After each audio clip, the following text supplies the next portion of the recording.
Moin zusammen und herzlich willkommen zum zweiten Video unserer Videoreihe Lagos Evolution. Bei diesem Projekt handelt es sich um ein Fanprojekt zwischen Guild News und uns, Since Idea Games, in welchem wir euch die Entwicklung eines Lagos-Charakters von der Konzeptphase bis ins Spiel näher bringen wollen. Da es über die Lagos nur wenige Informationen gibt, haben wir ein eigenes Lagos-Profil entwickelt, welches ihr in unserem Blogpost auf Guild News finden könnt. Die Hauptaussage unserer Theorie umschreibt die ursprüngliche Herkunft der Lagos, welche wir auf das uralte Volk der Seher zurückführen. In diesem Video geht es darum, euch zu zeigen, wie so ein Charakter in 3D entsteht und wie man diesen für das Texturieren vorbereitet. Hierfür nutzen wir das Programm Maya von Autodesk, welches in der Branche häufig Verwendung findet. Bevor wir mit dem eigentlichen Modellieren des Charakters beginnen, möchten wir euch kurz erklären, was Polygon-Modeling eigentlich ist. Anhand einer zweidimensionalen Fläche, einer sogenannten Plane, kann man gut erkennen, woraus so ein Polygon besteht. Die hier gezeigten Punkte nennt man Vertices. Verbindet man zwei dieser Vertices, entsteht eine Kante, die sogenannte Edge. Man benötigt mindestens 3 dieser Edges, um eine Fläche dazwischen aufzuspannen. Diese Fläche nennt man Face. Zusammen ergeben diese Komponenten die kleinstmögliche Variante eines Polygons, das Tree.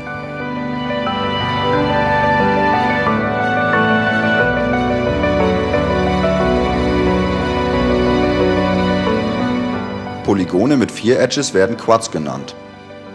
Polygone mit mehr als 4 Edges heißen N-Gons. N-Gons sind grundsätzlich nicht zu empfehlen. Vor allem für die Arbeit in 3D-Programmen ist es von Vorteil, mit Quads zu arbeiten, da sich diese immer problemlos auf Trees herunterbrechen lassen und bestimmte Befehle der 3D-Software nur mit Quads funktionieren, wie zum Beispiel Edge Loops.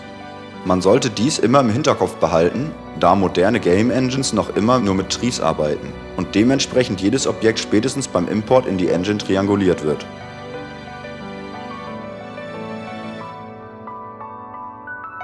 (3D)-Modellierung basiert vor allem auf der Manipulation von Geometrie. Hierfür stehen dem 3D-Artist verschiedene Befehle und Funktionen zur Verfügung, welche im Groben entweder Geometrie hinzufügen oder wieder entfernen.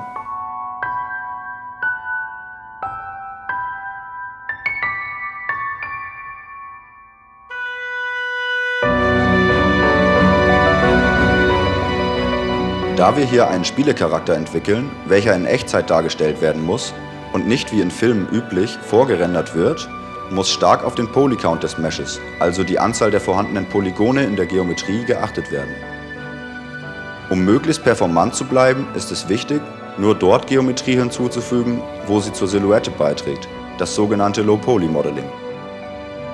Ein High-Poly-Mesh, also eine höher aufgelöste Geometrie, kann zwar mehr Details darstellen und sieht generell schöner aus, doch können zu viele Polygone die Performance in Spielen stark beeinflussen. Gott sei Dank gibt es hierfür andere Möglichkeiten, um nicht auf die schönen Details verzichten zu müssen. Dies wird im nächsten Video nochmal genauer erklärt.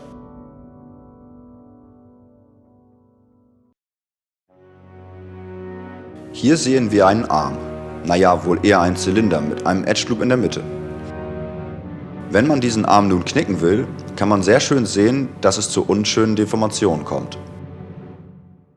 Um eine schönere Verformung zu gewährleisten, ist es wichtig, immer dort, wo es viel Bewegung gibt, mehr Geometrie einzufügen.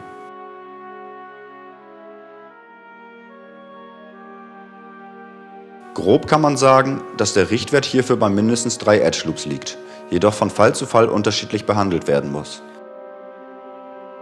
Den Verlauf von Edges und Faces auf 3D-Meshes nennt man Topologie. Und nun geht es los mit dem Low-Poly-Modeling unseres Lagos-Charakters. Bevor der 3D-Artist mit der Modellierung des Charakters beginnt, lädt er sich die orthografischen Konzepte in den 3D-Raum, um möglichst nah am Original arbeiten zu können. Grundsätzlich ist es so, dass man bei jedem Charakter aufs Neue schauen muss, wie man diesen am besten modelliert. So auch hier, wo der Artist zunächst die ersten Augenblicke experimentiert, bevor er seinen bevorzugten Arbeitsweg findet. Wie heißt es doch so schön, viele Wege führen nach Rom.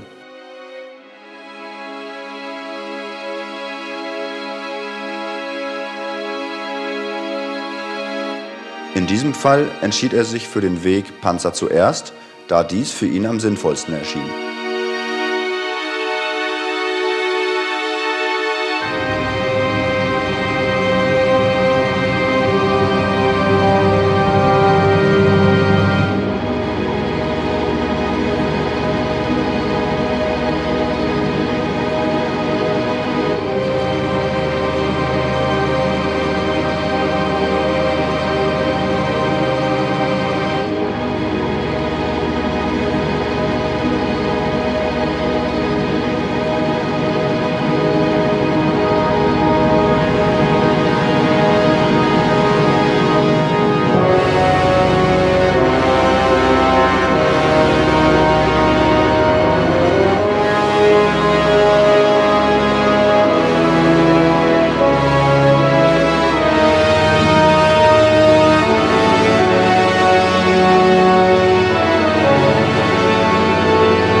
Hier greift der 3D-Artist auf eine sehr coole Technik des 3D-Programms zurück, nämlich das Mirroring der Geometrie.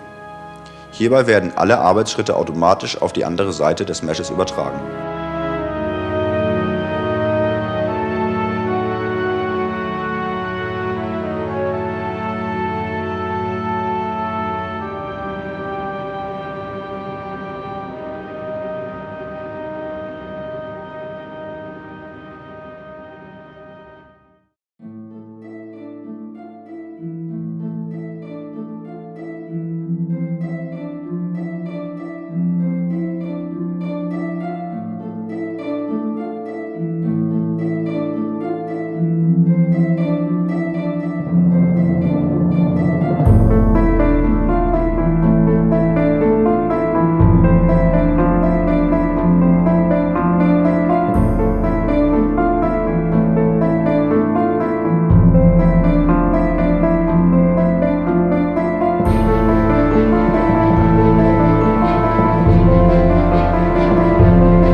Der Übergang von Brust, Schulter und Arm benötigt bei jedem Charakter ein besonderes Maß an Aufmerksamkeit, da es hier sehr viel Bewegung gibt und es sonst bei den Animationen zu unschönen Deformationen kommt.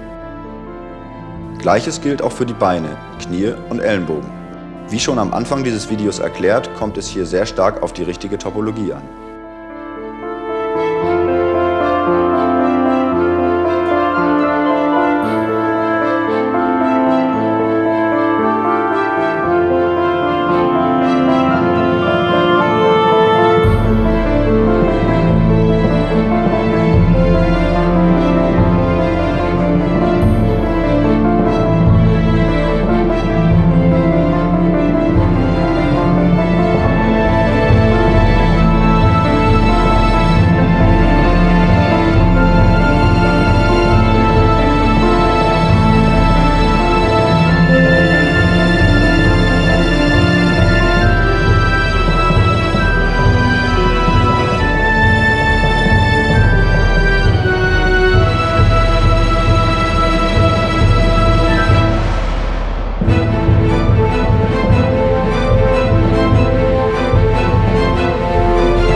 Gesichtsmodellierung ist relativ schwierig, da es im Gesicht eine Menge Bewegung gibt. Aus diesem Grund ist auch hier der Verlauf der Edges und Faces enorm wichtig. Auch hier gilt, je detaillierter die Animationen sein sollen, desto komplexer muss die Topologie sein.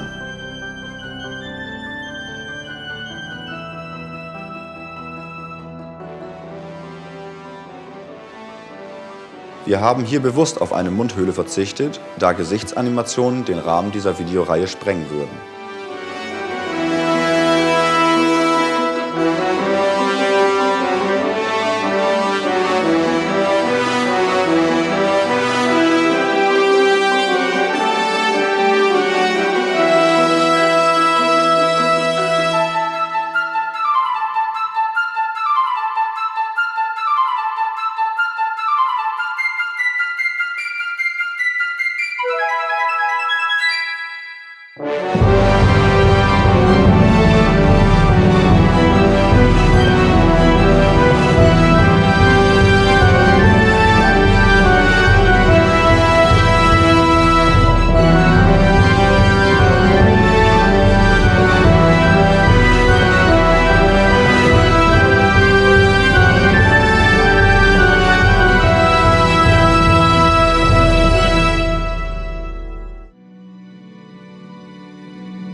den meisten MMO-Spielen ist es möglich, die Frisur seines Charakters auszuwählen und anzupassen.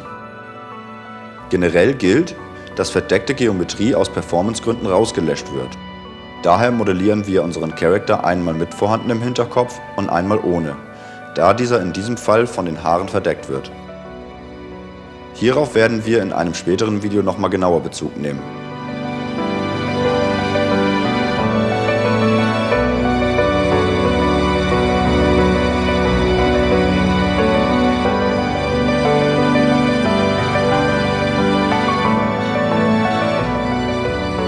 Damit der Artist selbst mehr Überblick bekommt, färbt er sich das Mesh hier einmal grob ein. So kann er schneller zwischen Haut und Panzer unterscheiden. Keine Angst, es handelt sich hierbei nicht um die finale Textur des Charakters.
An diesem Punkt war der eigentliche Charakter so gut wie fertig modelliert, jedoch hatte er zu viele Polygone. Unser Ziel waren 8.000 bis 9.000 Trees. Deshalb entfernt der 3D-Artist nun wieder ein paar Details, welche kaum zur Silhouette beitragen, um einige Polygone zu sparen. Diese werden im nächsten Video mit einer anderen Technik wieder aufgetragen.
Bei den Flügeln dieses Charakters ist uns aufgefallen, dass die Vorder- und die Rückseite unterschiedliche Texturen bekommen werden.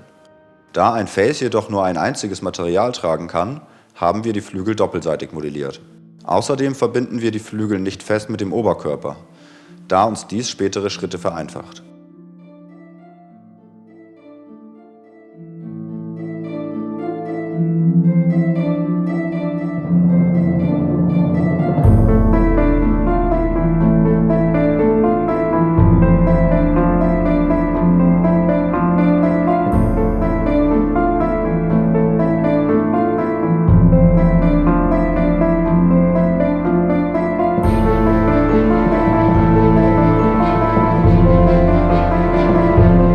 Nachdem der Charakter fertig modelliert wurde, geht es an die Vorbereitung zum Texturieren.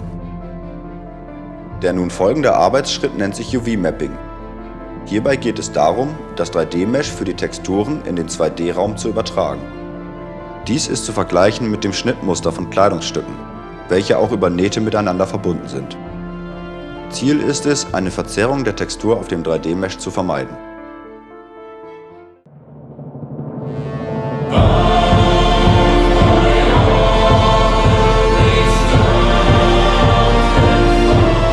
Beim Anordnen der einzelnen UV-Gruppen ist es sinnvoll, diese so auszulegen, dass ein anderer Artist ohne langes Suchen versteht, welche Gruppe zu welchem Körperteil gehört.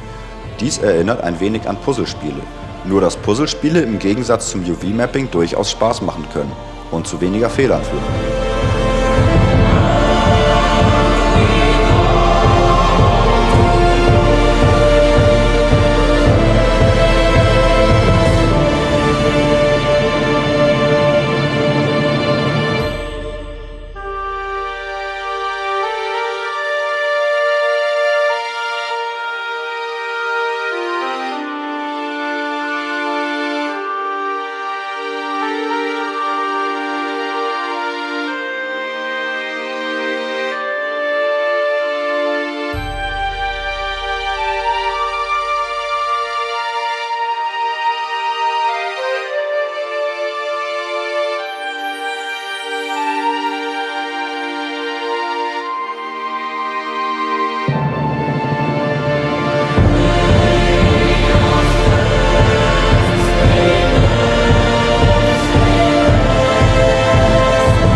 Wie man hier sehr unschön erkennen kann, zeigt das 3D-Programm Verzerrungen auf den Flügeln an, obwohl die UVs perfekt ausgelegt wurden.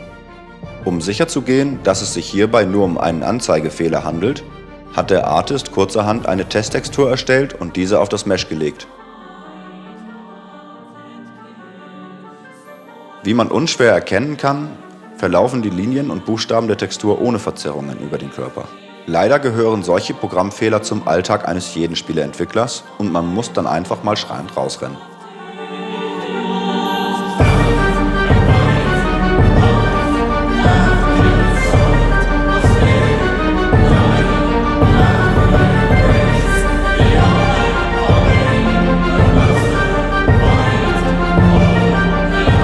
Wir hoffen, dass euch unser zweites Video gefallen hat und dass ihr auch bei unserer nächsten Episode vorbeischaut. Dort widmen wir uns dem High-Poly-Modeling und der Texturierung unseres Lagos Characters. Vielen Dank fürs Zuschauen, vergesst nicht zu subscriben und wenn ihr mehr über Synthside Games erfahren wollt, schaut doch auch auf unseren Social Media Sites vorbei. Die Links findet ihr in der Beschreibung.